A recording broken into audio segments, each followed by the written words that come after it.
പുറപ്പാടിൻ്റെ പുസ്തകം 8-ാം അധ്യായം. തവളകൾ വ്യാപിക്കുന്നു. കർത്താവ് മോശയോട് അരുൾ ചെയ്തു, ഫറവോയുടെ അടുക്കൽ ചെന്ന് പറയുക, കർത്താവ് കൽപ്പിക്കുന്നു, എന്നെ ആരാധിക്കാൻ എൻ്റെ ജനത്തെ വിട്ടയക്കുക. അവരെ വിട്ടയക്കാൻ നീ വിസമ്മതിച്ചാൽ തവളകളെ അയച്ച് ഞാൻ നിന്റെ രാജ്യത്തെ പീഡിപ്പിക്കും. നദിയിൽ തവളകൾ പെരുകും. നിന്റെ മന്ദിരത്തിലും ശയനമുറിയിലും കിടക്കയിലും നിന്റെ സേവകരുടെയും ജനങ്ങളുടെയും ഭവനങ്ങളിലും അടുപ്പുകളിലും മാവ് കുഴയ്ക്കുന്ന പാത്രങ്ങളിലും അവ കയറിപ്പറ്റും. നിന്റെയും ജനത്തിൻ്റെയും സേവകരുടെയും മേൽ അവ പറന്നു കയറും. കർത്താവ് മോശയോട് കൽപ്പിച്ചു, അഹ്റോനോട് പറയുക, നിന്റെ വടി കയ്യിലെടുത്ത് നദികളുടെയും തോടുകളുടെയും കുളങ്ങളുടെയും മേൽ നീട്ടി ഈജിപ്ത് മുഴുവൻ തവളയെക്കൊണ്ട് നിറയ്ക്കുക. അഹ്റോൻ ഈജിപ്തിലെ ജലാശയങ്ങളുടെ മേൽ കൈനീട്ടി തവളകളെക്കൊണ്ട് ഈജിപ്ത് ദേശം മുഴുവൻ നിറഞ്ഞു. മന്ത്രവാദികൾ നിങ്ങളുടെ മാന്ത്രിക വിദ്യയാൽ ഈജിപ്തിലേക്ക് തവളകളെ വരുത്തി. അനന്തരം ഫറവോ മോശയെയും അഹ്റോനെയും വിളിച്ചു വരുത്തി പറഞ്ഞു, എന്നിൽ നിന്നും എൻ്റെ ജനത്തിൽ നിന്നും തവളകളെ അറ്റിക്കളയുന്നതിന് കർത്താവിനോട് നിങ്ങൾ അപേക്ഷിക്കുവിൻ.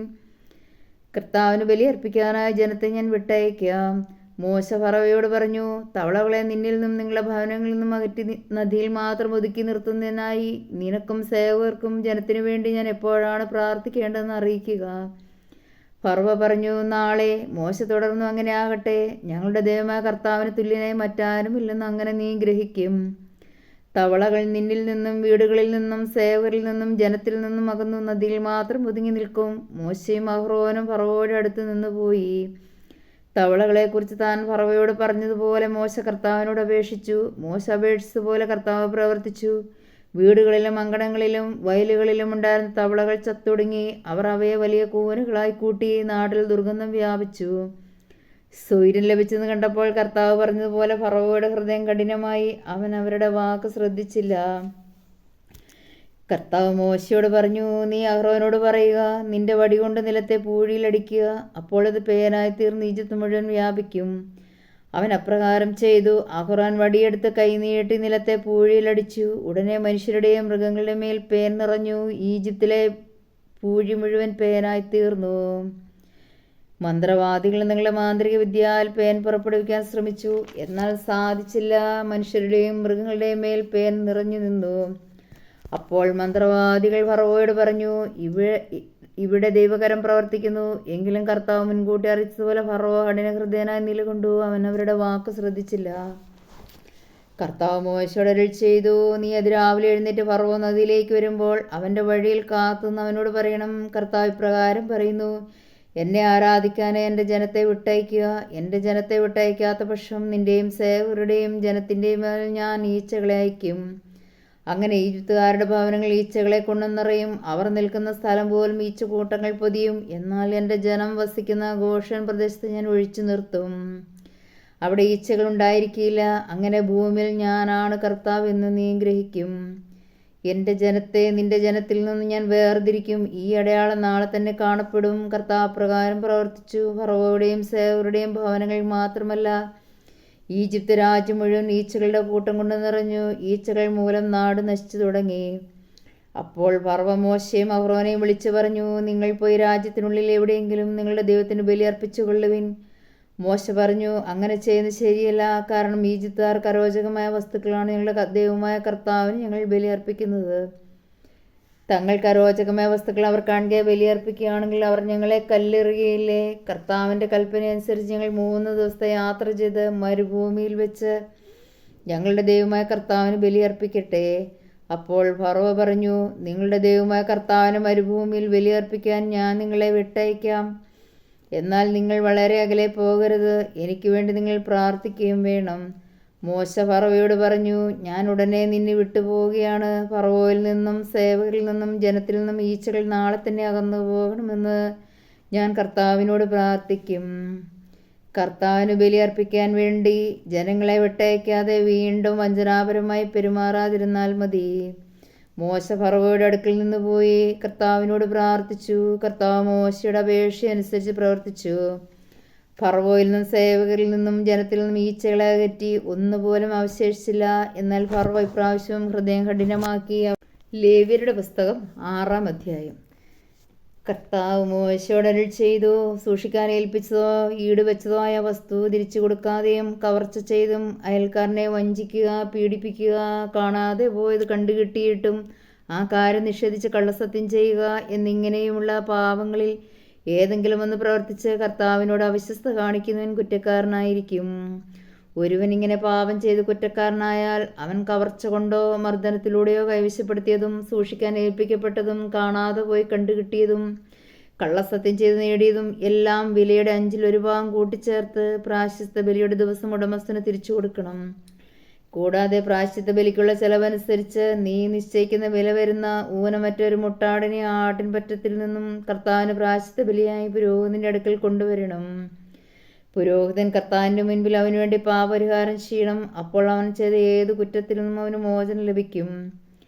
കർത്താവ് മോശയോട് അരുളി ചെയ്തു, അഹ്റോനോടും അവന്റെ പുത്രന്മാരോട് ഇപ്രകാരം കൽപ്പിക്കുക: ദഹനബലിക്കുള്ള നിയമം ഇതാണ്. ബലിവസ്തു ബലിപീഠത്തിന്മേലുള്ള അഗ്നികുണ്ഡത്തിൽ രാത്രി മുഴുവൻ പ്രഭാതം വരെ വെച്ചിരിക്കണം. ബലിപീഠത്തിൽ അഗ്നി തുടരെ കത്തിക്കൊണ്ടിരിക്കുകയും വേണം. പുരോഹിതൻ ചണം കൊണ്ടുള്ള വസ്ത്രവും കാൽച്ചട്ടയും ധരിക്കണം. കാഴ്ചവസ്തു അഗ്നിയിൽ ദഹിപ്പിച്ചുണ്ടായ ചാരം ബലിപീഠത്തിൽ നിന്ന് ശേഖരിച്ച് അതിൻ്റെ ഒരു വശത്തിടണം. അതിനുശേഷം വസ്ത്രം മാറി വേറെ വസ്ത്രം ധരിച്ച് ചാരം പാളയത്തിന് വെളിയിൽ ശുചിയായ സ്ഥലത്തേക്ക് കൊണ്ടുപോകണം. ബലിപീഠത്തിൽ അഗ്നി കത്തിക്കൊണ്ടിരിക്കണം, അത് കെട്ടുപോകരുത്. ദിവസവും രാവിലെ പുരോഹിതൻ അതിൽ വിറകെടുക്കുകയും അതിന്മേൽ ദഹനബലി വസ്തു ക്രമത്തിൽ നിരത്തുകയും സമാധാന ബലിക്കായുള്ള മേധസ് ദഹിപ്പിക്കുകയും വേണം. ബലിപീഠത്തിൽ അഗ്നി നിരന്തരം കത്തിക്കൊണ്ടിരിക്കണം, അത് കെട്ടുപോകരുത്. ധാന്യബലിയുടെ നിയമം ഇതാണ്. അത് അഹ്റോന്റെ പുത്രന്മാർ കർത്താവിന്റെ സന്നിധിയിൽ ബലിപീഠത്തിന് മുൻപിൽ അർപ്പിക്കണം. പുരോഹിതൻ ധാന്യബലിക്കുള്ള നേരിയ മാവിൽ നിന്ന് ഒരു കൈ മാവും അതിനുള്ള എണ്ണയും കുന്തിരിക്കം മുഴുവനും എടുത്ത് സ്മരണാംശമായി ബലിപീഠത്തിൽ വെച്ച് കർത്താവിന് പ്രീതികരമായ സൗരഭ്യമായി അർപ്പിക്കണം.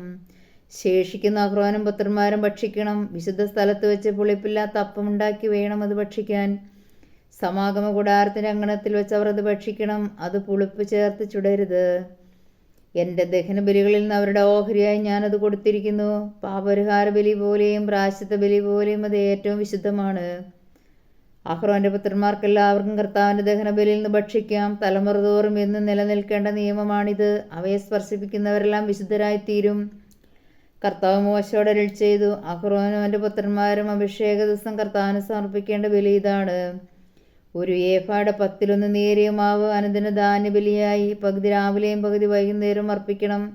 അത് എണ്ണ ചേർത്ത് വറചട്ടിയിൽ ചുട്ടെടുക്കണം. അത് നന്നായി കുഴിച്ച് ചുട്ട് കഷ്ണങ്ങളാക്കി ധാന്യബലി പോലെ കർത്താവിന് പ്രീതികരമായ സൗരഭ്യമായി അർപ്പിക്കണം. അഹ്റോന്റെ പുത്രന്മാരിൽ അവന്റെ പിന്തുടർച്ചാവകാശിയായ അഭിഷിക്തനായ പുരോഹിതൻ എന്നേക്കുമുള്ള നിയമപ്രകാരം അത് കർത്താവിന് സമർപ്പിക്കണം. അത് മുഴുവനും ദഹിപ്പിക്കണം. പുരോഹിതന്റെ ഓരോ ധാന്യബലിയും പൂർണ്ണമായി ദഹിപ്പിക്കണം. അത് ഭക്ഷിക്കാൻ പാടില്ല. കർത്താവ് മോശയോട് അരുളി ചെയ്തു, അഹ്റോനോടും പുത്രന്മാരോടും പറയുക, പാപപരിഹാര ബലിയുടെ നിയമം ഇതാണ്. പാപപരിഹാര ബലിക്കുള്ള മൃഗത്തെ കർത്താവിന്റെ സന്നിധിയിൽ ദഹനബലി മൃഗത്തെ കൊല്ലുന്ന സ്ഥലത്ത് വെച്ച് തന്നെ കൊല്ലണം. അത് അതിവിശുദ്ധമാണ്. പാപപരിഹാര ബലി അർപ്പിക്കുന്ന പുരോഹിതൻ അത് ഭക്ഷിക്കണം. സമാഗമ കൂടാരത്തിന്റെ അങ്കണത്തിൽ വിശുദ്ധ സ്ഥലത്ത് വെച്ച് വേണം ഭക്ഷിക്കുവാൻ. അതിൻ്റെ മാംസത്തിൽ തൊടുന്നവരെല്ലാം വിശുദ്ധരായിത്തീരും. അതിൻ്റെ രക്തം വസ്ത്രത്തിൽ തെറിച്ചു വീണാൽ ആ വസ്ത്രം വിശുദ്ധ സ്ഥലത്ത് വെച്ച് കഴുകണം. അത് പാകം ചെയ്ത മൺപാത്രം ഉടച്ചു കളയണം. ഊട്ടുപാത്രത്തിലാണ് പാകം ചെയ്തെങ്കിൽ അത് നന്നായി തേച്ച് കഴുകണം. പുരോഹിത വംശത്തിൽപ്പെട്ട എല്ലാ പുരുഷന്മാർക്കും അത് ഭക്ഷിക്കാം. അത് അതിവിശുദ്ധമാണ്. എന്നാൽ വിശുദ്ധ സ്ഥലത്ത് വെച്ച് പാപപരിഹാര കർമ്മം നടത്താൻ ബലിമൃഗത്തിൻ്റെ രക്തം സമാഗമ കൂടാരത്തിലേക്ക് കൊണ്ടുവന്നിട്ടുണ്ടെങ്കിൽ ആ ബലിമൃഗത്തെ ഭക്ഷിക്കരുത്. അതിനെ അഗ്നിയിൽ ദഹിപ്പിക്കണം. സങ്കീർത്തനങ്ങൾ 48-ാം അധ്യായം. ദൈവത്തിൻ്റെ നഗരം. കർത്താവ് ഉന്നതനാണ്. നമ്മുടെ ദൈവത്തിൻ്റെ നഗരത്തിൽ അത്യന്തം സ്തുത്യർഹനുമാണ്.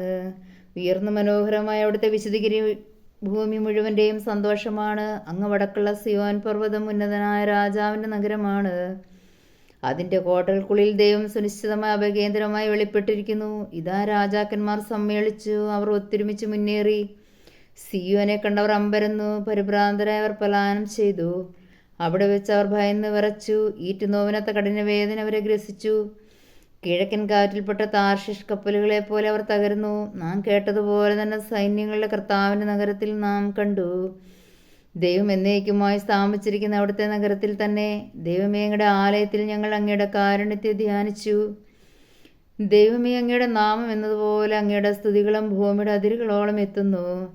അവിടുത്തെ വലങ്കൈ വിജയം കൊണ്ട് നിറഞ്ഞിരിക്കുന്നു. സിയോൻ മല സന്തോഷിക്കട്ടെ. അങ്ങയുടെ ന്യായവിധികൾ മൂലം യൂദായുടെ പുത്രന്മാർ ആഹ്ലാദിക്കട്ടെ. സിയോന് ചുറ്റും സഞ്ചരിക്കുവിൻ, അതിന് പ്രദക്ഷിണം വയ്ക്കുവിൻ, അതിൻ്റെ ഗോപുരങ്ങൾ എണ്ണുവിൻ, അതിൻ്റെ കൊത്തരങ്ങളെ ശ്രദ്ധിക്കുകയും കോട്ടകളെ നടന്നു കാണുകയും ചെയ്യുവിൻ. ഇവിടെയാണ് ദൈവം, ഈ ദൈവമാണ് എന്നേക്കുമുള്ള നമ്മുടെ ദൈവം, അവിടെ നിന്നും നമ്മെ നയിക്കുമെന്നും വരും തലമുറയോട് പറയാൻ വേണ്ടി തന്നെ.